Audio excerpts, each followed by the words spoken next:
Hello students, आज के lecture में हम डिस्कस करेंगे बच्चों फॉर्मेशन ऑफ एनुअल रिंग्स। देखिए प्रीवियस लेक्चर में हम डिस्कस करके आए बच्चों वेस्कुलर कैम्बियम का फॉर्मेशन कैसे होता है और उसकी एक्टिविटी से अंदर सेकेंडरी जाइलम, बाहर सेकेंडरी फ्लोएम और अंदर जाइलम रेज और बाहर फ्लोएम रेज का फॉर्मेशन होता है। देखिए अभी तक हम लोगों ने क्या डिस्कस किया है बच्चों, secondary growth in dicot stem में बताया था स्टीलर रीजन में किसकी वजह से होती है, वेस्कुलर कैम्बियम की वजह से।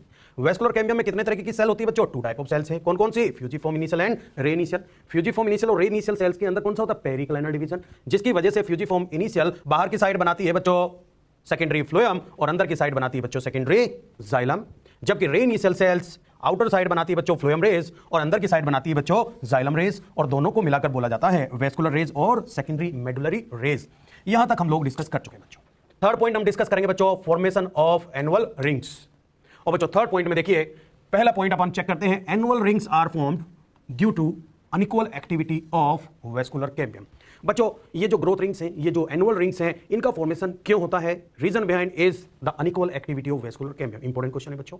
नेक्स्ट ये लिखा है कि द एक्टिविटी ऑफ कैम्बियम और vascular cambium does not remain same, changeable है throughout the year, whole year में चेंज होती रहती है और जिसके एक्टिविटी के चेंज होने की वजह से ही एनुअल रिंग का फॉर्मेशन होता है बच्चों। ध्यान देंगे activity of vascular cambium is affected by, कौन अफेक्ट करता है बच्चों, फिजियोलॉजिकल एंड एनवायरमेंटल फैक्टर्स का रोल होता है। उन फैक्टर्स की वजह से ही वेस्कुलर कैम्बियम की एक्टिविटी कभी स्लो होती है और कभी फास्ट होती है, और उस एक्टिविटी स्लो और फास्ट होने से ही एनुअल रिंग का फॉर्मेशन होता है बच्चों।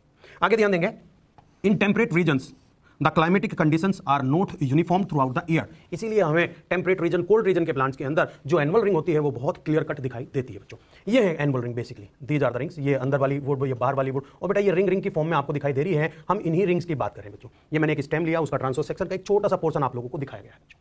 यहां पर ये रिंग रिंग लाइक जो स्ट्रक्चर्स हैं, these rings are known as annual rings. इन्हीं का ही हम डिस्कशन करेंगे बच्चों, ये कैसे बनी, इसके पीछे कौन कौन से फैक्टर रिस्पॉन्सिबल हैं, अभी बताया। इसके बनने के पीछे physiological and environmental factors responsible होते हैं। किन प्लांट के अंदर क्लियर कट दिखाई देती है बच्चों, ये टेम्परेट रीजन के प्लांट के अंदर बहुत क्लियर कट दिखाई देती है।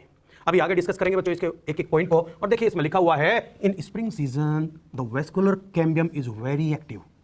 इंपॉर्टेंट क्वेश्चन है बच्चों, कौन से सीजन में वेस्कुलर कैम्बियम ज्यादा एक्टिव रहती है, स्प्रिंग सीजन में ज्यादा एक्टिव रहती है। आगे, and produces a large number of secondary xylem elements.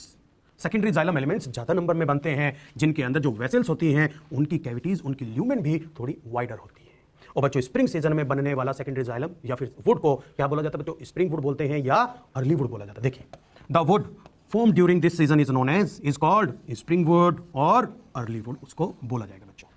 देखिए यहां ध्यान देंगे बच्चों, ये मैंने एक स्टेम का ट्रांसफर सेक्शन लिया है। इस सेक्शन के अंदर स्प्रिंग वुड कहां दिखाई गई है उसे देखते हैं बच्चों। देखिए ये है वेस्कुलर कैम्बियम, ये वेस्कुलर कैम्बियम है बच्चों।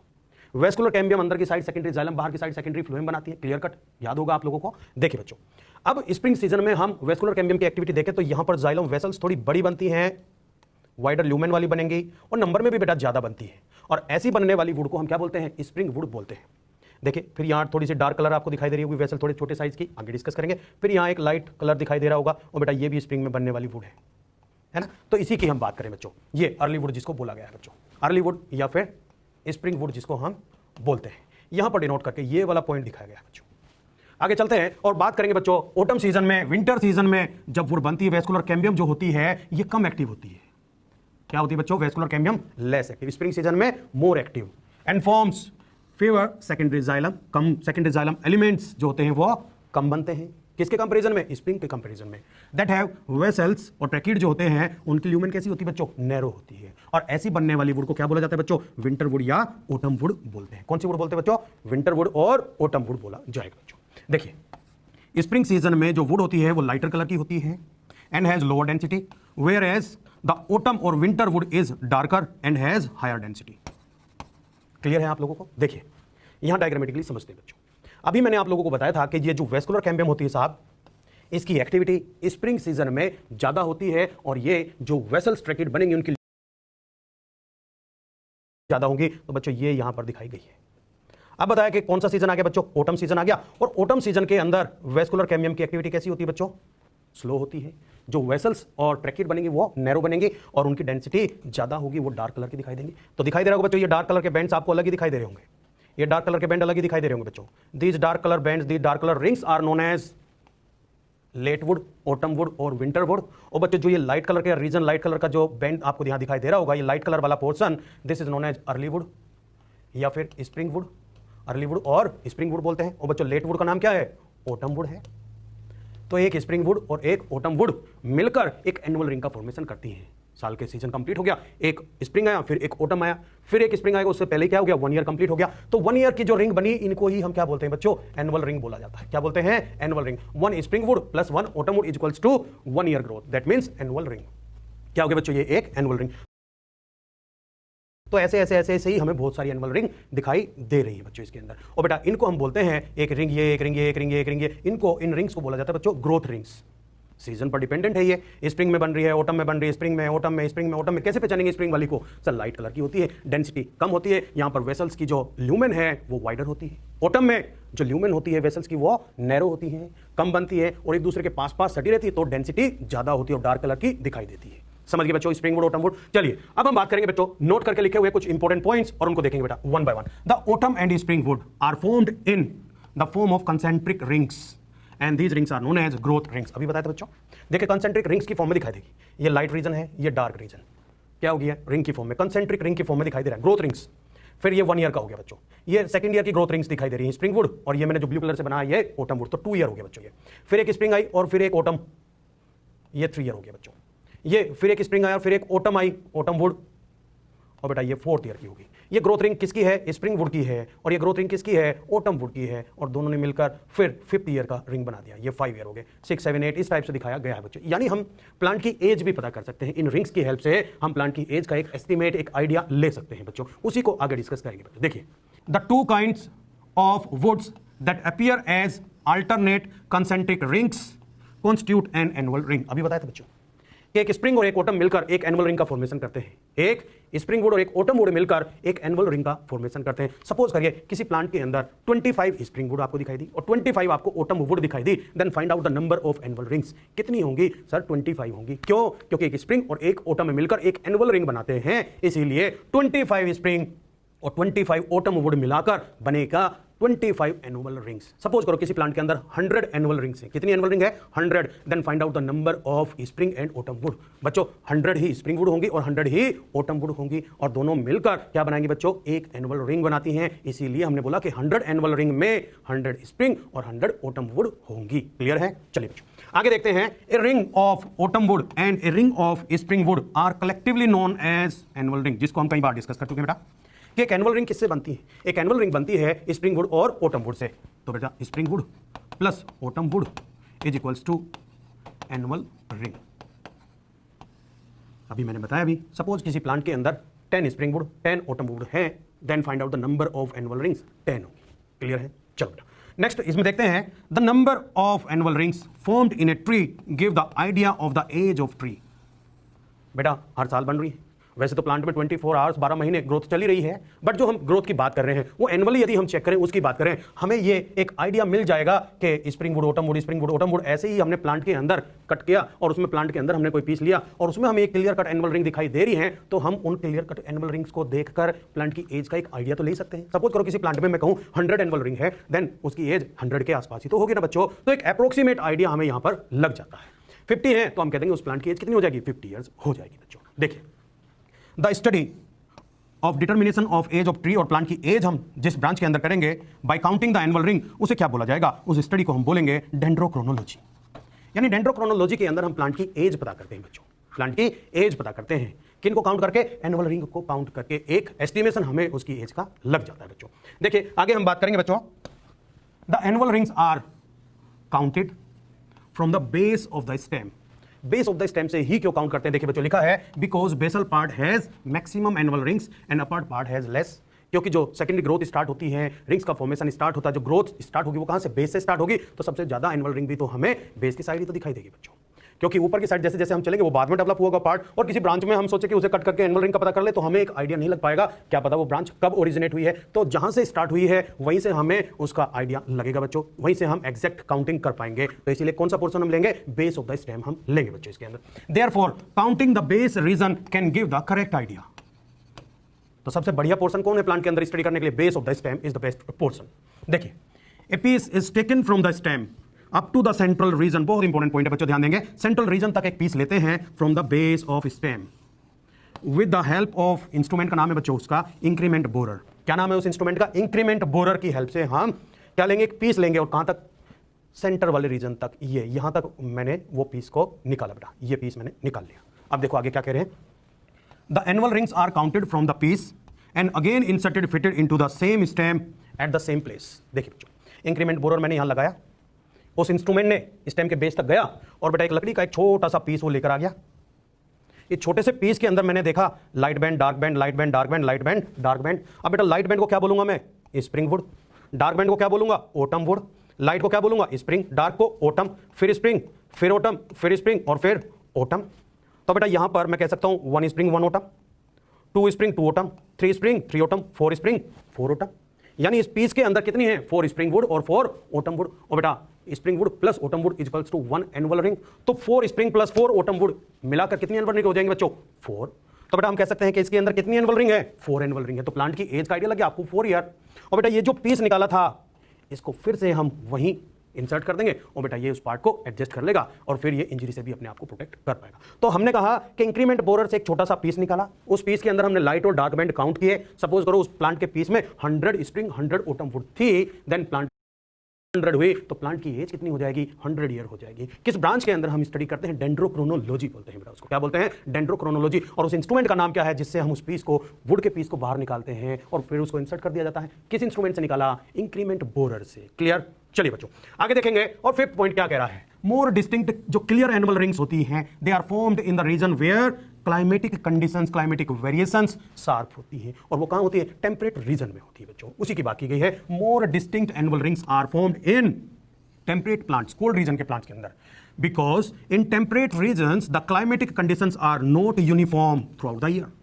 Through out the year uniform नहीं रहती है। विंटर सीजन होता है, बहुत ठंड पड़ती है, और बेटा स्प्रिंग सीजन भी आता है, और जब स्प्रिंग सीजन होगा वहां पर बहुत फास्ट ग्रोथ करेगी वेस्कुलर कैम्बियम, और जब ऑटम सीजन होगा वहां पर वेस्कुलर कैम्बियम की एक्टिविटी बहुत स्लो हो जाती है। तो यहां पर लिखा हुआ है शार्प क्लाइमेटिक वेरिएशंस, यहां पर आप देख सकते हैं यहां पर क्लाइमेटिक कंडीशन सेम नहीं रहती है। इस वजह से हमें बढ़िया जो एनुअल रिंग दिखाई देगी वो कौन से रीजन के प्लांट में दिखाई देगी बच्चों? टेम्परेट रीजन के प्लांट के अंदर दिखाई देगी। देखिए, distinct annual rings are not formed in tropical plants. किन प्लांट के अंदर? ट्रॉपिकल प्लांट के अंदर, गर्म जगह वाले प्लांट के अंदर क्लियर एनुअल रिंग नहीं दिखाई देती है। Distinct annual rings are not formed in India except Himalaya region. और हिमालय रीजन में जैसे शिमला, मसूरी, नैनीताल, धनोल्टी एक्सेट्रा, वहां पर आपको क्लियर कट एनुअल रिंग देखने को मिल जाती है, क्योंकि वहां पर कौन सा क्लाइमेट होता है? टेम्परेट रीजन है बच्चों, टेम्परेट कंडीशन मिलती है, क्लाइमेटिक कंडीशन वहां यूनिफॉर्म नहीं रहती है। शार्प सीजन वेरिएशन आप वहां देख सकते हैं, जिसकी वजह से वहां पर क्लियर कट एनुअल रिंग आपको दिखाई देगी, और उन एनुअल रिंग को काउंट करके ही आप प्लांट की एज का एक एस्टिमेट, एक आइडिया ले सकते हैं। These are the annual rings. ये बताओ कौन सी वुड है? Spring wood. ये डार्क वाला बैंड ऑटम, फिर स्प्रिंग, फिर ऑटम, फिर स्प्रिंग, फिर ऑटम, स्प्रिंग, ऑटम, इस टाइप से देखिए स्प्रिंग और ऑटम आपको क्लियर कट दिखाई दे रहे होंगे बच्चों। आगे चलते हैं, और लिखा है least distinct annual rings are formed in sea shore areas, coastal areas. बहुत इंपॉर्टेंट पॉइंट है बच्चों ये भी, coastal areas, because the climate remains the same. Climate वहां चेंज नहीं होता, ऑलमोस्ट सेम रहता है बच्चों थ्रू आउट द ईयर। इस वजह से वहां पर एनुअल रिंग में हमें लाइट और डार्क बैंड दिखाई नहीं देंगे। वेस्कुलर कैम्बियम तो एक्टिव रहेगी, बट वहां पर क्लाइमेट वेरिएशन नहीं होता है, जिसकी वजह से हमें लाइट और डार्क बैंड दिखाई नहीं देंगे बच्चों। Next, more clear annual rings are formed in deciduous plant. और डेसिडुअस प्लांट कौन होते हैं? जो साल में एक बार अपनी लीव्स गिरा देते हैं, पत्तियां गिर जाती है, पतझड़ जहां पर देखा जाता है। As compare to evergreen plants, evergreen plant के कंपैरिजन में किन प्लांट के अंदर अच्छी एनुअल रिंग दिखाई देंगी बच्चों? डेसिडुअस प्लांट के अंदर, इन टेम्परेट रीजन्स। और बेसिकली हम कहां चेक करें? टेम्परेट रीजन में दो प्लांट हैं, सपोज करिए एक एवरग्रीन और एक डेसिडुअस। किसमें अच्छी एनुअल रिंग दिखाई देंगी? डेसिडुअस में। किसमें बच्चों? डेसिडुअस प्लांट के अंदर, क्योंकि पत्तियां गिर गई हैं, उस टाइम पर जो बनेगी वेसल जो बनेगी वो बहुत छोटी बनेगी, नैरो बनेगी, फूड भी नहीं बन रहा है, ट्रांसपीरेशन भी नहीं हो रहा है, इसलिए जालम वेसल्स क्या होती हैं? बहुत कम बनती हैं, छोटी छोटी नैरो वेसल्स बनेगी, जिसे हम बोलेंगे ऑटम वुड। स्प्रिंग में नई लीव्स आती हैं, खाना भी ज्यादा बनता है, ट्रांसपीरेशन भी ज्यादा होता है, तो बेटा उस कंडीशन में वेसल्स ब्रॉड बनेंगी। तो वहां पर हमें डेसिडुअस प्लांट के अंदर ज्यादा अच्छी एनुअल रिंग दिखाई देगी बच्चों। In deserts the annual rings are also less distinct. वहां भी लेस डिस्टिंक्ट है बच्चों, ज्यादा क्लियर कट वहां पर नहीं है, क्योंकि वहां पर जो क्लाइमेटिक वेरिएशन हमें देखने को नहीं मिलता है। Next, annual rings are the bands of secondary xylem and xylem rays, xylem parenchyma की हम बात करेंगे बच्चों। देखिए, एनुअल रिंग में हम जो काउंट कर रहे हैं ना, ये वेस्कुलर कैम्बियम के अंदर वाला रीजन काउंट कर रहे हैं बेटा। अंदर वाले रीजन में मैंने आपको बताया था कि जो फ्यूजिफॉर्म इनिशियल होती है वो अंदर सेकेंडरी जाइलम बनाती है, तो हम बात करें सेकेंडरी जाइलम की। साथ में जो बताया था रे इनिशियल सेल अंदर की साइड क्या बनाती है? जाइलम रेज, और उन्हीं की तो हम बात करेंगे। These are the xylem rays, xylem parenchyma, xylem rays जो हमें दिखाई देंगी। ये पिथ रेज जो होती है, सेकेंडरी पिथ रेज, ये दो चीजें हम इसके अंदर काउंट करते हैं, वही लिखा हुआ है बच्चों। Annual rings are bands of secondary xylem and xylem rays, xylem parenchyma के बैंड्स को हम यहां पर काउंट करते हैं बच्चों। क्लियर हुआ एनुअल रिंग्स? एनुअल रिंग की हेल्प से हम प्लांट की एज पता कर लेते हैं बच्चों। बताइए किन प्लांट के अंदर ज्यादा क्लियर कट दिखाई देंगी? कोस्टल एरियाज के अंदर, डेजर्ट्स के अंदर, या टेम्परेट रीजन के प्लांट के अंदर? टेम्परेट रीजन के प्लांट के अंदर। दूसरी बात, टेम्परेट रीजन में एवरग्रीन के अंदर या डेसिडुअस के अंदर ज्यादा क्लियर कट? डेसिडुअस के अंदर ज्यादा क्लियर कट दिखाई देंगी। एक स्प्रिंगवुड और एक एनुअल रिंग का फॉर्मेशन करती है। स्प्रिंग वुड का दूसरा नाम अर्ली वुड होता है, जबकि ऑटम वुड को हम लेट वुड या विंटर वुड भी कह सकते हैं बच्चों। चलिए आगे बात करेंगे बच्चों, और वुड को ही आगे लेकर चलते हैं और बात करेंगे बच्चों heart wood and sap wood की। Heart wood and sap wood की बात करेंगे, बड़ा इंपॉर्टेंट क्वेश्चन यहां से बनते हैं बच्चों, ध्यान देंगे। The organic compounds like tannin, resin, gums, oil, aromatic substances etcetera filled in the lumen of tracheid and vessels of secondary xylem. देखिए बच्चों, यहां वेस्कुलर कैम्बियम है और वेस्कुलर कैम्बियम के अंदर जितना सारा पार्ट है ये क्या है बच्चों? सेकेंडरी जाइलम है। क्या है बच्चों? Secondary xylem. तो सेकेंडरी जाइलम की जो ट्रैकिड और वेसल्स होती है, यहां सेंटर के रीजन से ही हम बात करेंगे बच्चों। यहां पर क्या फिल हो जाता है बच्चों? Tannin, gum, resin, mucilage, aromatic substances, oil वगैरह जो ऑर्गेनिक सब्सटेंस होते हैं वो यहां डिपॉजिट होना स्टार्ट हो जाता है। किसमें डिपॉजिट होंगे बच्चों? ट्रैकिड एंड वेसल्स के अंदर। उसी की बात की गई है। Due to this central region of secondary xylem becomes dark brown and this is known as heartwood और ड्यूरामेन। देखिए बच्चों, ये हमें यहां पर ध्यान दें तो ये रीजन हमें क्लियर कट दिखाई दे रहा है कि ये डार्क कलर का है। देखिए ये क्या डार्क रीजन आपको दिखाई दे रहा है? सेंटर वाला ये रीजन की बात कर रहा हूं मैं, डार्क दिखाई दे रहा है क्या बच्चों? This is known as heartwood. क्या बोलते हैं बच्चों इसको? हार्टवुड बोला जाता है। यही लिखा है डार्क ब्राउन कलर, ये क्या है? हार्टवुड है। और दूसरा नाम इसका क्या होता है? ड्यूरामेन।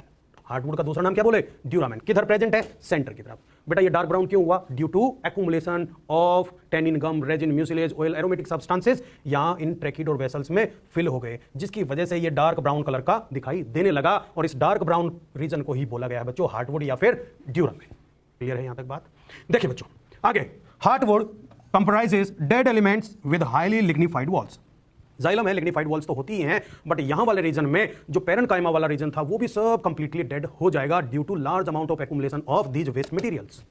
और बच्चों आगे लिखा हुआ है heartwood provide mechanical strength to the plant, to the stem. जो प्लांट है, जो स्टेम है, उसे मैकेनिकल स्ट्रेंथ प्रोवाइड करने के अलावा इसका और कोई काम नहीं है।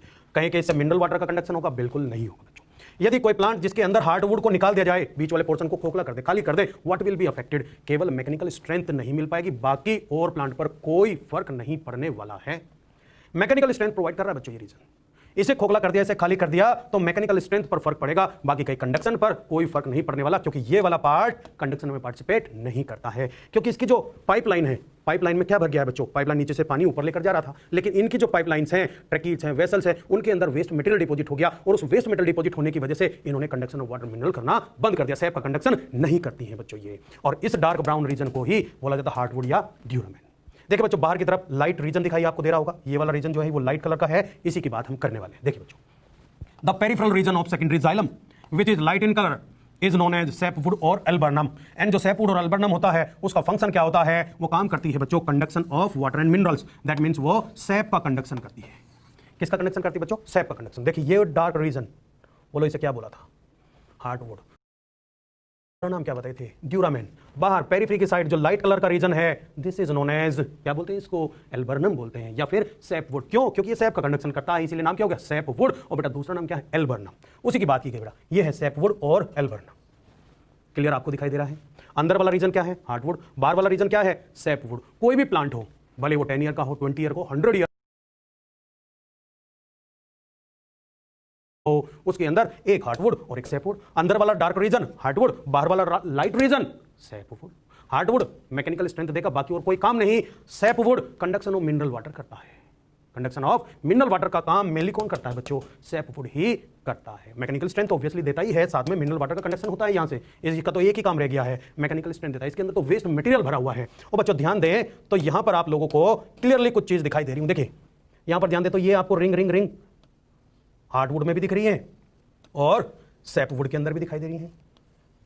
यानी हार्टवुड और सैपवुड तो बने हैं किसके बेसिस पर? डिपोजिशन के बेसिस पर। जिसमें डिपोजिशन हो गया वो हार्टवुड, और जिसमें वेस्ट मेटल डिपोजिट नहीं हुआ वो सैपवुड। लेकिन जो कौन सी वुड है? अर्ली वुड और विंटर वुड है, वो किसके बेसिस पर है? वो क्लाइमेट के बेसिस पर है, वो क्लाइमेटिक कंडीशन के बेसिस पर है। हर साल बन रही है बेटा, साल में 2 बार। देखिए स्प्रिंग में स्प्रिंग वुड, ऑटम में autumn would, spring would, autumn would. इस टाइप से हार्टवुड के अंदर भी दिखाई दे रही है और सैपवुड के अंदर भी आपको ये स्ट्रक्चर दिखाई दे रही होगी बच्चों। देखिए डायग्रामेटिकली आप इस चीज को ऐसे समझ सकते हैं। देखिए सपोज करिए ये एक वुड का एक छोटा सा पीस आपने लिया और ये वाला रीजन जहां पर आपको ये डार्क कलर दिखाई देगा, बिल्कुल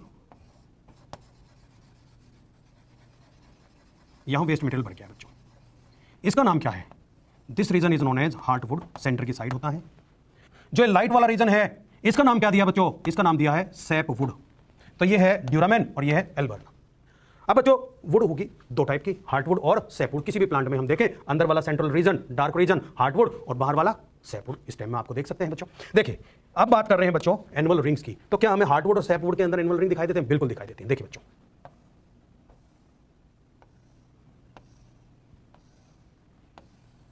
देखो ये जो लाइट कलर दिखाई दे रहा है इसे क्या बोलते हैं हम? इसे बोलते हैं स्प्रिंग वुड। और जो ये डार्क बैंड हमें दिखाई दे रहा है इसे क्या बोलते हैं? Autumn would. ये क्या हुआ बच्चों? ये स्प्रिंग, ये ऑटम, फिर स्प्रिंग, फिर ऑटम, और फिर कौन सा आया? Spring, then autumn, then spring, then autumn. और बच्चों ये स्प्रिंग, ये ऑटम, और बच्चों ये भी स्प्रिंग और ये एक ऑटम। आपको ऐसे दिखाई देगा। देखिए बच्चों ये क्या हुआ? 1, यानी हम कह सकते हैं कि ये 1 एनुअल रिंग, ये नंबर 2 एनुअल रिंग, ये number 3 annual ring, number 4, number 5, number 6 और नंबर 7। तो कितनी एनुअल रिंग बनी बच्चों? Annual ring is equals to 7 suppose करिए यहां पर बनी। तो प्लांट की एक अप्रोक्सीमेट एज हमारे पास आ गई बच्चों, 7 ईयर एज हो गया। अब बच्चों हार्टवुड और सैपवुड की बात करें, ये हुआ है डिपोजिशन के बेसिस पर, जिसमें large amount of waste material deposit हो गया। वो डार्क ब्राउन कलर का हो गया, जिसे हमने नाम दिया था ड्यूरामेन, जिसे हमने नाम दिया था ड्यूरामेन और हार्टवुड। और जहां डिपोजिशन नहीं हुआ बच्चों वो उसका नाम है सैपवुड और एल्बर्ना। बच्चों हमने सीजन के बेसिस पर देखा था, क्लाइमेटिक वेरिएशन के बेसिस पर देखा था। स्प्रिंग वुड लाइटर रीजन है, ऑटम वुड डार्क डेंसिटी ज्यादा है और एक साल के अंदर दिखाई देती है, इसलिए एनुअल रिंग बनाती हैं। हार्टवुड हो या सैपवुड हो, सबके अंदर हमें एनुअल रिंग दिखाई देती है। उन्हीं को तो काउंट करके हम प्लांट की एज पता करते हैं बच्चों। ये एक डायग्राम आप बना सकते हैं। देखिए बच्चों हमने यहां पर भी दिखाए हैं एनुअल रिंग्स हार्टवुड और सैपवुड के अंदर, आप देख सकते हैं these are the growth rings. ये पिथ वाला रीजन है जो कि क्रस्ट आउट हो जाएगा बच्चों। वेस्कुलर कैम्बियम के अनइक्वल एक्टिविटी की वजह से ही स्प्रिंग वुड और ऑटम वुड बनती है, and due to deposition of waste material heartwood और सैपवुड का फॉर्मेशन होता है बच्चों। देखिए आगे हम डिस्कस करेंगे बच्चों। लिखा हुआ है कि heartwood does not conduct water. Water का कंडक्शन क्यों नहीं होता है हार्टवुड से? हम बता चुके हैं, वेस्ट मटेरियल भर जाता है बच्चों। देखिए वो वेस्ट मटेरियल कैसे भरता है उसके बारे में बताया। देखिए cavities of tracheids and vessels are progressively filled with waste material। वही tannin, gum, resin, mucilage, oil, aromatic substances, organic substances, उनका एक्युमुलेशन हुआ है। एंड द ब्लेडर और balloon like in growth of parenchyma cells enter in the lumen of vessels. Mainly vessels की बात करें, हालांकि tracheid में भी फिल होंगी, बट वेसल्स का ब्रोड, वेसल्स के अंदर ब्रोड ल्यूमेन होती है, उनकी बात करें हम मेनली थ्रू द पिट्स। किसके थ्रू बच्चों? पिट्स के थ्रू एंटर कर जाती हैं। Such bladder like in growths are known as tylosis और ट्रैकियल प्लग। और वो टाइलोसिस या ट्रैकियल प्लग जो होते हैं they block the conduction of water. देखिए ये मैं कोई एक वेसल लेकर चल रहा हूं बच्चों, ये कोई एक वेसल है, पाइपलाइन है। उस पाइपलाइन के साथ साथ ही ये कौन सी सेल लगी हुई थी बच्चों? जाइलम पेरेन्काइमा सेल्स होती हैं। जाइलम पेरेन्काइमा सेल से स्टोरेज करने का काम करेंगी और इनके अंदर टेनिन, गम, रेजिन, म्यूसिलेज वगैरह सब स्टोर हो गया है बच्चों। और वो स्टोरेज होता गया, लेकिन एक टाइम के बाद वो स्टोरेज, वो एक्युमुलेशन जो हुआ था, इन्होंने अपना मटेरियल किसके अंदर भेज दिया बच्चों? ट्रैकिडिया वेसल के अंदर। किसके थ्रू? पिट के थ्रू। और बेटा धीरे धीरे देखिए जाता हुआ आपको दिखाई दे रहा हो, और धीरे धीरे जाता ये बड़ा होता चला जाता है। यहाँ से ये टाइलोसिस, दी जाता टाइलोसिस। और बेटा नीचे से जो वाटर आ रहा था उसका कंडक्शन अब इस वेस्ट मटेरियल डिपोजिट होने की वजह से नहीं हो पाएगा बच्चों। ये हम लॉन्जिट्यूडनल सेक्शन में देख रहे हैं। दूसरा, यदि हम ट्रांसफर सेक्शन में कट करके देखें तो हमें कैसे दिखाई देगा? ये कोई पाइपलाइन, इसका मैंने ऐसे ट्रांसफर सेक्शन कट किया और जब मैं इसको देखता हूं तो मुझे कुछ इस टाइप से दिखाई देता है। ये नीचे से पाइपलाइन थी, ऐसे पानी ऊपर आ रहा था, बट यहां पर एक्युमुलेशन हो गया तो नीचे से अब वाटर मिनरल का आना बंद हो जाएगा बच्चों। देखिए ये वेस्ट मटेरियल यहां पर डिपोजिट हुआ, स्टोर हुआ पेरेन्काइमा के अंदर, और इसने अपना वेस्ट मटेरियल थ्रू पिट किसके अंदर भेज दिया बच्चों? वेसल्स या ट्रैकिड की ल्यूमेन। और उसकी वजह से ये ल्यूमेन बिल्कुल बंद हो गई, और बंद होने की वजह से कंडक्शन इसने बंद कर दिया। और बेटा ये जो बैलून लाइक स्ट्रक्चर बनी, these are known as tylosis और ट्रैकियल प्लग। क्या बोलते हैं बच्चों इसको? टाइलोसिस और ट्रैकियल प्लग बोलते हैं। इनग्रोथ्स होती है बच्चों ये। आगे हम बात करेंगे, जो हार्टवुड होती है स्टिफनेस प्रोवाइड करती है, स्ट्रॉन्गनेस प्रोवाइड करती है स्टेम को। The waste materials of heartwood are antiseptic in nature. Heartwood is resistant to the attacks of micro organism, क्योंकि कैसी नेचर है उसकी? एंटीसेप्टिक नेचर है बच्चों। एंड इंसेक्ट के अगेंस्ट भी काम करेगा। And in the rainy season it does not imbibe water. Water imbibition नहीं होता। आपने देखा होगा जब रेनी सीजन होता है तो उस टाइम कभी कभी कुछ डोर ऐसे होते हैं जो खुलने और बंद होने में थोड़ी प्रॉब्लम करते हैं, विंडोज वगैरह भी प्रॉब्लम करने लगता है। किसकी वजह से? क्योंकि उन्होंने वाटर इम्बाइब कर लिया है, यानी वो जो वुड बनी थी वो प्योर नहीं है, वो हार्टवुड नहीं है। यदि हार्टवुड होती तो वो वाटर का इम्बाइबेशन बिल्कुल नहीं करती। यानी इसका तो यूज, हार्टवुड का यूज तो हम बेस्ट क्वालिटी ऑफ फर्नीचर बनाने में करते हैं। देखिए उसी के बारे में लिखा हुआ है, in rainy season it does not imbibe water, thus it is the best quality of wood. Study of wood is known as xylotomy और अपन कह सकते हैं जाइलोलॉजी, जाइलोटोमी और xylology. The wood is actually a secondary xylem, ये हम already discuss कर चुके बच्चों, वुड मतलब सेकेंडरी जाइलम ही होता है। यहां तक आप लोगों को क्लियर है? चलिए आगे हम बात करेंगे बच्चों गोल्डन की पॉइंट्स की, और गोल्डन की पॉइंट में पॉइंट नंबर 1 लिखा हुआ है, ऑलरेडी डिस्कस कर चुके हैं, position of youngest secondary phloem is just outside the vascular cambium. देखिए बच्चों, एक वेस्कुलर बंडल बनाते हैं और फिर समझते हैं। देखिए ये क्या है बच्चों, एक कैम्बियम में लेकर चल रहा हूं, कैम्बियम है जो वेस्कुलर कैम्बियम होती है, अंदर सेकेंडरी जाइलम और बाहर की तरफ सेकेंडरी फ्लोएम बनाती है बच्चों। ये बाहर की साइड क्या बन रहा है बच्चों, सेकेंडरी फ्लोएम,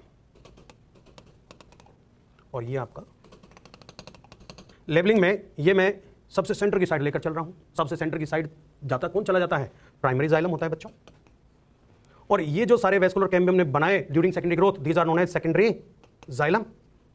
बाहर की साइड जितने भी ये phloem due to secondary growth बने, इन्हें बोलते हैं सेकेंडरी फ्लोएम। और बेटा पेरिफेरी की साइड क्या प्रेजेंट होता है, प्राइमरी फ्लोएम प्रेजेंट होता है बच्चों। अब हम बात कर रहे हैं ये मैं कितने साल की ग्रोथ लेकर चल रहा हूं बेटा, ये मैं लेकर चल रहा हूं 3 ईयर की ग्रोथ। तो बेटा मैंने बताया था vascular cambium newly born secondary xylem secondary phloem अपने पास रखेगी, क्योंकि रिसेंटली बने हैं तो ऑब्वियसली वेस्कुलर कैम्बियम के पास में ही मिलेंगे बच्चों। तो रिसेंटली 3 ईयर की ग्रोथ में कौन सा हो जाएगा, फर्स्ट ईयर वाला या सेकंड ईयर वाला या थर्ड ईयर वाला? रिसेंटली जो बना होगा वो थर्ड ईयर वाला बना होगा, क्योंकि जो पहले आ गया वो फर्स्ट, बाद में आया सेकंड, और सबसे बाद में जो आया वो सबसे यंग होगा बच्चों।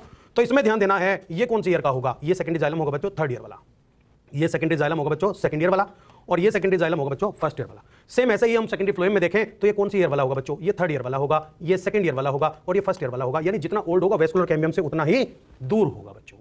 यहां पर लिखा हुआ है, फर्स्ट पॉइंट को ध्यान से पढ़ेंगे, लिखा position of youngest secondary phloem, position of youngest secondary phloem is just outside the vascular cambium. क्या ऐसा है क्या, बताओ? तो ये कौन सा हुआ, ये हुआ साथ यंगेस्ट। तो हमने बोला यंगेस्ट सेकेंडरी फ्लोएम क्योंकि थर्ड ईयर है, यंगेस्ट है, just outside the vascular cambium. Point number 2 देखिए, पॉइंट नंबर 2 क्या कह रहा है, पॉइंट नंबर 2 में लिखा position of oldest secondary phloem is just inside the primary phloem. देखिए ये क्या है, प्राइमरी फ्लोएम, और इसके जस्ट इनसाइड क्या ये ओल्डेस्ट है क्या? यस, क्योंकि ये फर्स्ट ईयर में बना था, इसीलिए oldest secondary phloem is present just inside the primary phloem. Point number 2 clear. Point number 3 देखिए, position of youngest layer of secondary xylem is just inside the vascular cambium. देखिए youngest, ये vascular cambium के just inside, कौन सी year का, third year का है, youngest है ना, तो ये कौन सा हो गया, यंगेस्ट सेकेंडरी फ्लोएम। कौन सा है बच्चों, ये यंगेस्ट सेकेंडरी फ्लोएम है। Point number 4, position of oldest layer of secondary xylem is just outside the primary xylem. देखिए प्राइमरी जाइलम है और इसके जस्ट आउटसाइड क्या हो गया बेटा, ये ओल्डेस्ट सेकेंडरी जाइलम हो गया है। यहां तक क्लियर है आप लोगों को? देखिए अगला पॉइंट देखते हैं, as the time passes, important question है बेटा, amount of hardwood increases more as compare to the sapwood. ध्यान देंगे, हार्डवुड क्योंकि एक्यूमुलेशन बहुत ज्यादा होता जाता है तो हार्डवुड का अमाउंट बहुत ज्यादा बढ़ता जाता है as compare to sapwood, but इतना कभी नहीं बढ़ेगा कि सारी की सारी सैपवुड ही हार्डवुड में कन्वर्ट हो जाए। अदरवाइज कंडक्शन कौन करेगा बेटा, वो तो कंटिन्यूअसली बनती रहती है। कौन बनाता रहता है उसको, वेस्कुलर कैम्बियम बनाता रहता है। क्लियर? देखिए बेटा आगे लिखा हुआ है, लाइटेस्ट वुड किसकी होती है, लाइटेस्ट वुड इज ऑफ ओरकोमा पायरिमिडेल, या फिर कहते हैं ओरकोमा लेगोपस, जिसे हम कहते हैं बालसा वुड। और नेक्स्ट मोस्ट ड्यूरेबल वुड, बड़ा इंपॉर्टेंट क्वेश्चन है, टिक्टोना ग्रैंडिस, टीक सांगवान की जो वुड होती है वो कैसी होती है बेटा, मोस्ट ड्यूरेबल वुड होती है, बेस्ट क्वालिटी ऑफ फर्नीचर इसके बनाए जाते हैं बच्चों। और आगे बात करते हैं बच्चों, क्लासिफिकेशन ऑफ वुड, अलग कैटेगरी है बच्चों। देखते हैं क्लासिफिकेशन किसके ऊपर बेस्ड, अमाउंट ऑफ पेरेन्काइमा के ऊपर बेस्ड क्लासिफिकेशन। देखिए बच्चों दो टाइप है, एक है मेनोजाइलिक वुड और एक है पिक्नोजाइलिक वुड। मेनोजाइलिक वुड की बात करें, such type of wood contain more amount of living parenchyma, और बेटा पेरेन्काइमा सॉफ्ट होता है, इसीलिए it is soft and loose wood, और किसमें मिलती है बच्चों, साइकस के अंदर पाई जाती है बच्चों। नेक्स्ट पिक्नोजाइलिक वुड और such wood contain less amount of living parenchyma, और पेरेन्काइमा कम है तो ये कैसी होगी बेटा, hard wood. Such type of wood are found in most of the plants, mainly conifers, और जैसे कि पाइनस की हम बात करें इसके अंदर मिलती है। नेक्स्ट हम बात करेंगे classification based on presence and absence of vessels. बताओ वेसल्स किन में मिलती है, एंजियोस्पर्म्स के अंदर, किन में नहीं मिलती, जिम्नोस्पर्म के अंदर नहीं पाई जाती बच्चों। स्पेशली आप लोग कुछ जिम्नोस्पर्म है जिन्हें याद कर सकते हैं, नीटम, इफिड्रा, वेल्विशिया एक्सेप्शनली प्रेजेंट होती है। देखिए नॉन पोरस वुड नंबर 1 और नंबर 2 है बच्चों porous wood. Non porous wood कौन सी होती है, vessels are absent in this type of wood, और जैसे कि most of gymnosperms. Porous wood वो होती है जहां पर वेसल्स प्रेजेंट होती है, एंड ये मिलती है most of dicot plant angiosperms के अंदर मिलती है। नेक्स्ट अपन क्लासिफिकेशन देखें, based on the arrangement of vessels, porous wood को भी फर्दर 2 कैटेगरी में डिवाइड किया जा सकता है बच्चों, एंड इसमें नंबर 1 है रिंग पोरस वुड, और बेटा नंबर 2 है diffuse porous wood. Ring porous wood को पढ़ते हैं, vessels are arranged in the form of ring in this type of wood, इसीलिए इसको क्या बोला जाता है बच्चों, रिंग पोरस वुड बोला जाता है। और ये किन में मिलती है, टेम्परेट रीजन के प्लांट जैसे कि डेलबर्जिया सीसम के अंदर आप देख सकते हैं। नेक्स्ट है डिफ्यूज पोरस वुड, और बेटा asymmetrical distribution of vessels is found in this type of wood, और ये किस में मिलती है बच्चों, ट्रॉपिकल रीजन के प्लांट्स जैसे कि एजाड्रक्टा इंडिका, नीम के अंदर बेटा। और नीचे नोट करके लिखा हुआ है कि नॉन पोरस वुड को क्या बोलते हैं बच्चों, होमोजाइलस वुड। नॉन पोरस वुड को होमोजाइलस वुड क्योंकि इसके अंदर ओनली ट्रैकीड्स मिलती है, वेसल्स नॉर्मली नहीं मिलती।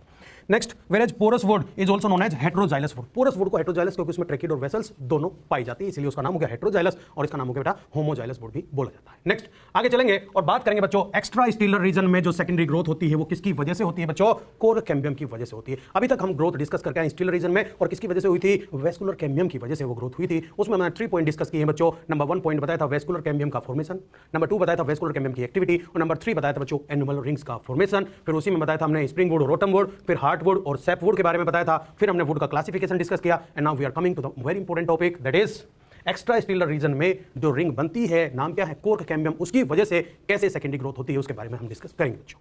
देखिए लिखा है secondary growth takes place in extra stelar region due to the activity of cork cambium. और बच्चों कोर्क कैम्बियम का नाम होता है फेलोजन, मैं बता चुका हूं आप लोग, देखिए वही लिखा हुआ है, cork cambium is also known as phellogen और एक्स्ट्रा स्टीलर कैम्बियम, दोनों में बच्चों फेलोजन या एक्स्ट्रा स्टीलर कैम्बियम इसको बोलते हैं बच्चों। देखिए लिखा है the cells of the cork cambium are narrow, thin walled and nearly rectangular. The cork cambium develops usually in cortical region. देखिए कोर्टिकल रीजन आपको पता है, कोर्टिकल रीजन में कौन बनाते हैं, hypodermis, general cortex and endodermis. और बेटा कोर्टिकल रीजन में भी हम बात करें स्पेशली कौन बनाता है इसको, जनरली देखा गया है कि ये हाइपोडर्मिस के डी डिफरेंशिएशन से बनती है और कोई रिंग, कोई मेरिस्टेमेटिक टिश्यू जो कि डी डिफरेंशिएशन से बनता है वो कैसा होता है, सेकेंडरी मेरिस्टेमेटिक टिश्यू होता है। तो क्या ये कोर्क कैम्बियम सेकेंडरी मेरिस्टेमेटिक है? बिल्कुल। जो वेस्कुलर कैम्बियम थी वो पढ़े थे हम स्टेम के अंदर, vascular cambium partly primary partly secondary, यानी कि primary meristematic tissue and secondary meristematic tissue दोनों की बनी हुई थी, लेकिन यहां हम देखेंगे कि ये बनी होती है ओनली सेकेंडरी मेरिस्टेमेटिक टिश्यू। ध्यान देंगे बच्चों आगे, और आगे लिखा हुआ है as the stem continues to increase in girth due to the activity of vascular cambium, the outer cortical and epidermal layers get broken and need to be replaced to provide new protective cell layers. Hence, sooner or later, another meristematic tissue called cork cambium develops. क्या होता है, vascular cambium अंदर की side secondary xylem, बाहर की side secondary phloem लगातार बना रहा होता है। अंदर की साइड क्योंकि स्पेस नहीं बचा हुआ है इसलिए प्रेशर रिवर्ट बैक आता है, उसके प्रेशर की वजह से बाहर जो कोर्टेक्स की सेल होती है वो डैमेज होना स्टार्ट हो जाती है। इवन जो एपिडर्मिस की सेल्स हैं वो भी डैमेज होना स्टार्ट हो जाएंगी, तो उन्हें रिप्लेस करना भी तो जरूरी है बाहर से प्रोटेक्शन के लिए। इसलिए सूनर और लेटर, थोड़ा बहुत आगे पीछे, जरूरी नहीं कि एक ही टाइम पर बनेगी, बट थोड़ा बहुत आगे पीछे क्या बनेगी, एक मेरिस्टेमेटिक सेल्स की लेयर का फॉर्मेशन होगा, है ना। और ये जनरली मल्टी लेयर्ड होती है क्योंकि हाइपोडर्मिस मल्टी लेयर्ड है बच्चों, इसलिए देखा गया है कि जो कोर्क कैम्बियम होती है वो मल्टी लेयर्ड होती है, उस मेरिस्टेमेटिक सेल लेयर का फॉर्मेशन होता है और वो भी सेम उसी पैटर्न में अंदर और बाहर की तरफ टिश्यूज का फॉर्मेशन करती है बच्चों। उसी के बारे में हम डिस्कस कर रहे हैं यहाँ पर। देखिए cork cambium is derived from the hypodermis और outer part of cortex by dedifferentiation, यानी जो कोर्क कैम्बियम होती है कैसी होती है बच्चों, cork cambium is secondary meristematic tissue, क्योंकि ये किससे बन रही है, ये बन रही है by the D differentiation of hypodermis. तो यानी हम कह सकते हैं कि ये हाइपोडर्मिस है, क्या हुआ, डी डिफरेंशिएशन, और डी डिफरेंशिएशन होने के बाद में इसने क्या बना दिया, कोर्क कैम्बियम यानी फेलोजन का फॉर्मेशन किया। और बेटा फेलोजन तो कैसा टिश्यू हो जाएगा, फेलोजन सेकेंडरी मेरिस्टेमेटिक टिश्यू, क्योंकि ये हाइपोडर्मिस क्या था, प्राइमरी परमानेंट टिश्यू, इसका हुआ डी डिफरेंशिएशन, इससे बन गया फेलोजन। और फेलोजन कैसा टिश्यू है, कोर्क कैम्बियम इज सिंगल और couple of layer thick, mainly कैसी होती है, कपल ऑफ लेयर थिक होती है। अभी बताया बच्चों आप लोगों को कि ये mainly couple of layer thick होती है and it forms secondary tissues in extra stelar region. Extra stelar region में सेकेंडरी टिश्यूज का फॉर्मेशन कौन करेगा, कोर्क कैम्बियम, क्योंकि सेकेंडरी मेरिस्टेमेटिक टिश्यू किसका फॉर्मेशन करते हैं, सेकेंडरी परमानेंट टिश्यू का फॉर्मेशन करेंगे, उन्हीं की हम बात करने वाले बच्चों। देखिए इसमें लिखा हुआ है cork cambium divides periclinally, same ऐसे ही जैसे vascular cambium periclinal division show करती है ऐसी शो करती है, to form some cells toward the outside epidermis की side and some cells toward the inside यानी कोर्टेक्स की साइड बनाती है कुछ सेल्स। दो cells which are formed toward outside becomes suberized, और सुबेरिन डिपोजिशन होने की वजह से वो कैसी हो जाती हैं, become dead, and these dead cells are known as cork या फेलम बोलते हैं बच्चों। दो cells which are formed toward inside are differentiated into parenchyma and may contain chloroplasts and these are known as secondary cortex और phelloderm. देखिए क्या बात करी गई है, एक रिंग हम पढ़ के आए थे बच्चों, नाम था उसका वेस्कुलर कैम्बियम, जो कि अंदर की साइड क्या बना रही थी, सेकेंडरी जाइलम, और बाहर की साइड क्या बना रही थी बच्चों, सेकेंडरी फ्लोएम। अब एक रिंग जो हम पढ़ रहे हैं बच्चों, बाहर की साइड एक रिंग बनती है, कोर्टिकल रीजन में बनती है, हाइपोडर्मिस के डी डिफरेंशिएशन से बनती है। तो हमने बताई थी बच्चों ये पार्सली प्राइमरी पार्सली सेकेंडरी होती है, दिस इज वेस्कुलर कैम्बियम, और बाहर की साइड जो ये रिंग बनी है बच्चों इसका नाम होता है कोर्क कैम्बियम। क्या नाम है बच्चों इसका, कोर्क कैम्बियम, और ये किसके डी डिफरेंशिएशन से बनी है, हाइपोडर्मिस के डी डिफरेंशिएशन से बनी है। ये पेरिक्लाइनल डिवीजन करके अंदर सेकेंडरी जाइलम बाहर सेकेंडरी फ्लोएम बना रही थी, और बच्चों ये भी पेरिक्लाइनल डिवीजन करके सेम अंदर की साइड कुछ सेल्स बनाती है और बाहर की साइड भी कुछ सेल्स का फॉर्मेशन करती है। जैसे यहां डिवीजन होकर अंदर की तरफ कुछ टिश्यूज बन रहे थे, कुछ बाहर की तरफ, सेम ऐसे ही कुछ टिश्यूज बाहर कुछ टिश्यूज अंदर की तरफ यहां भी बन रहे हैं, बट यहां पर जो बन रहे हैं उनका नाम क्या क्या है, इसका नाम है बच्चों सेकेंडरी कोर्टेक्स और इसका नाम होता है फेलोडर्म। और बेटा कोर्क कैम्बियम बाहर की तरफ क्या बनाती है बच्चों, ये बनाती है फैलम, या फिर एक और नाम होता है जिसका कोर्क। और फैलम और कोर्क के पास किसका डिपोजिशन है बेटा, सुबेरिन, और जिसकी वजह से वो कैसी हो गई है, डेड हो जाती है। तो यानी जो कोर्क सेल होती है, फैलम सेल्स होती है, वो बाहर की तरफ बनती हैं, सुबेराइज्ड होती हैं, डेड होती है। और बेटा ये नंबर में भी ज्यादा बनती है, अमाउंट में ज्यादा बनेगी। जबकि अंदर की साइड जो बनती है बेटा, ये बनती है सेकेंडरी कोर्टेक्स, जिसका नाम होता है फेलोडर्म, और बेटा ये अमाउंट में कम बनती है। कैसे, अमाउंट में कम बनती है और लिविंग पैरेन्काइमा सेल्स होती हैं। एंड लिखा हुआ है दे में कंटेन क्लोरोप्लास्ट, और इनके पास क्लोरोप्लास्ट हो सकता है। देखिए इन्हीं की हम बात करें कि ये फेलोडर्म और ये फैलम, और ये बनाई किसने, फेलोजन या कोर्क कैम्बियम ने। किसने बनाई बेटा, कोर्क कैम्बियम ने। देखिए अंदर की साइड ये वेस्कुलर कैम्बियम, बाहर की साइड ये कोर्क कैम्बियम। वेस्कुलर कैम्बियम बताई थी बच्चों कि ये पार्सली प्राइमरी पार्सली सेकेंडरी होती है, स्टीलर रीजन में बनती है। कोर्क कैम्बियम कंप्लीटली सेकेंडरी है बच्चों, क्योंकि ये by the D differentiation of hypodermis बन रही है। एंड बच्चों ये अंदर फेलोडर्म और बाहर फैलम का फॉर्मेशन करती है। यहां सेकेंडरी जाइलम सेकेंडरी फ्लोएम बनाता है बच्चों। देखिए आगे हम चलते हैं, और आगे लिखा हुआ है phellem, phellogen and phelloderm are collectively known as periderm. देखो एक टर्म से आप कंफ्यूज हो सकते हैं, पेरिकार्प। रूट पढ़ाते हुए बोला था कि बच्चों इपिकार्प, मेसोकार्प एंड एंडोकार्प, तीनों को मिलाकर क्या बोलते हैं, पेरिकार्प। और यहां ध्यान देंगे phellem, phellogen and phelloderm are collectively known as periderm. क्या बोलते हैं, कलेक्टिवली पेरिडर्म बोला जाता है बच्चों। देखिए ये मैं लेयर बनाई थी एक, this layer, this cambium is known as cork cambium, और कोर्क कैम्बियम का दूसरा नाम क्या है बच्चों, फेलोजन होता है।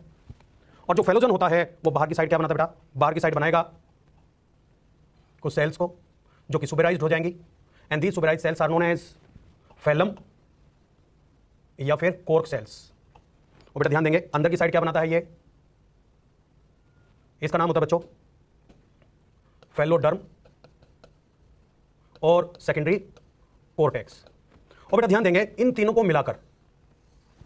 मिलाकर बाहर फैलम, बीच में फेलोजन जो इनका निर्माण करे, जो इनका फॉर्मेशन कर रही है फेलोजन, और बेटा अंदर की साइड फेलोडर्म, और तीनों को मिलाकर क्या बोला जाएगा, पेरिडर्म। तीनों को मिलाकर क्या बोलते हैं, पेरिडर्म। तो ध्यान देने वाली बात यह है कि जो कोर्क कैम्बियम है ये बाहर की साइड क्या बना रही है, फैलम या फिर कोर्क, जो कि डेड सेल्स होती है, अमाउंट में ज्यादा बनती है। अंदर की साइड बना रही है फेलोडर्म या फिर सेकेंडरी कोर्टेक्स, जो कि लिविंग सेल्स होती है और अमाउंट में कम बनती है। और बना कौन रहा है, फेलोजन यानी कोर्क कैम्बियम। और बेटा इन तीनों को मिलाकर क्या बोला जाएगा, इन तीनों को मिलाकर बोला जाएगा पेरिडर्म। हम ये भी कह सकते हैं cork plus cork cambium plus secondary cortex is equals to periderm. ये भी कह सकते हैं बेटा, क्योंकि फैलम का दूसरा नाम कोर्क है, फेलोजन का दूसरा नाम कोर्क कैम्बियम, और बेटा फेलोडर्म का दूसरा नाम है सेकेंडरी कोर्टेक्स, और तीनों मिलकर क्या बनाते हैं, पेरिडर्म। चलिए बेटा आगे हम ध्यान देंगे, और आगे लिखा हुआ है the cork is impervious to water and air. बेटा वाटर से और एयर से इंपरवियस होता है, लिखा है the cork cambium is impervious to water. ध्यान रखना एयर और वाटर से इंपरवियस, इंपरमिएबल है due to deposition of suberin in the cell wall.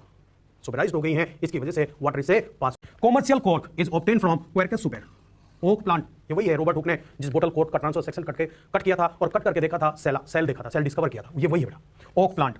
Common बोतल cork is made from this cork, best quality of cork is obtain from Quercus suber. Quercus suber oak plant से मिलती है बच्चों। आगे ध्यान देंगे कुछ इंपॉर्टेंट पॉइंट्स है। देखिए cork is formed in high quantity and secondary cortex in less quantity because the activity of court cambium is more toward outside। बताए थे बेटा, अभी डिस्कस किए थे। ध्यान रखेंगे वेस्कुलर कैम्बियम की एक्टिविटी अंदर की साइड ज्यादा है, कोर्ट कैम्बियम की एक्टिविटी बाहर की साइड ज्यादा है। डिफरेंस क्लियर आप लोगों को। नेक्स्ट देखिए the highest activity of court cambium is in winter और ऑटम सीजन। उसका उल्टा है, वेस्कुलर कैम्बियम की एक्टिविटी स्प्रिंग में ज्यादा थी, इसकी एक्टिविटी ऑटम सीजन में ज्यादा है। वो स्टीलर रीजन में बनी थी, ये एक्स्ट्रा स्टीलर रीजन में बनती है। वो पार्सली प्राइमरी पार्सली सेकेंडरी थी, ये कंप्लीटली सेकेंडरी होती है। वो अंदर की साइड सेकेंडरी जाइलम, बाहर सेकेंडरी फ्लोएम बनाती है। ये अंदर की साइड फेलोडर्म सेकेंडरी कोर्टेक्स बनाती है और बाहर की साइड फैलम बनाती है। वो स्प्रिंग सीजन में ज्यादा एक्टिव थी, ये ऑटम सीजन में ज्यादा एक्टिव होती है। क्लियर। चलिए आगे देखते हैं। Due to activity of cork cambium pressure builds up on the remaining layer peripheral to the phellogen and ultimately these layer die off and slough of.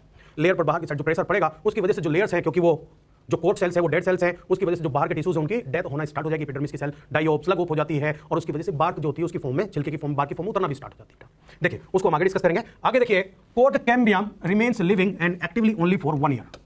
बेटा वेस्कुलर कैम्बियम लाइफ में एक ही बार बनती है और थ्रू आउट द लाइफ वही चलती है। लेकिन कोर्क कैम्बियम की बात करें तो ये एवरी ईयर न्यूली फॉर्म्ड होती है। फर्स्ट ईयर में ये जो बनी, सबसे पहले जो बनी, ये हाइपोडर्मिस के डिफरेंशिएशन से बनी है, लेकिन लेटर ऑन जब भी कभी ये बनेगी, अब किससे बनेगी, सेकेंडरी कोर्टेक्स वाली सेल से इसका फॉर्मेशन होगा। बच्चों आगे लिखा हुआ है each year a new cambium is formed below the previous cambium and this new cambium is derived from the secondary cortex और फेलोडर्म। इंपॉर्टेंट पॉइंट है, हर साल अब कौन बनाएगा इसे, सेकेंडरी कोर्टेक्स या फेलोडर्म इसका फॉर्मेशन करेगा। बच्चों देखिए हमने पढ़ा ये कि साहब ये लेयर है and this layer is known as, this cambium is known as cork cambium. और कोर्क कैम्बियम बच्चों बाहर की साइड बनाती है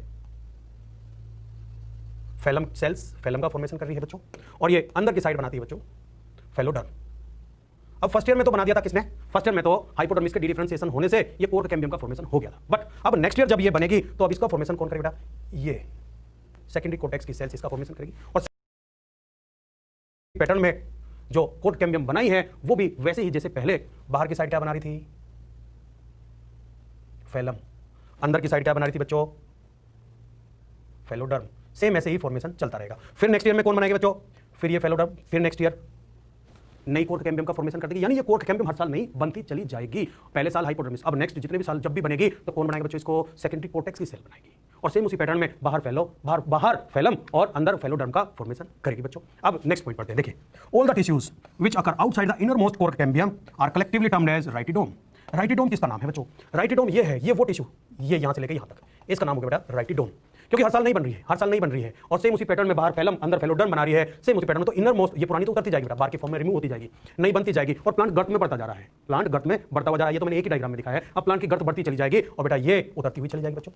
अब क्या होगा, अब हमने बोला कि इनर मोस्ट कोर कैम्बियम के बाहर जितना सारा टिश्यूज होता है उस सबको क्या बोलते हैं, राइटिडोम बोला गया है। इनर मोस्ट कोर कैम्बियम के बाहर जितना टिश्यू है कलेक्टिवली राइटिडोम बोलते हैं। And rhytidome includes cork and tissues which become dead due to pressure of cork.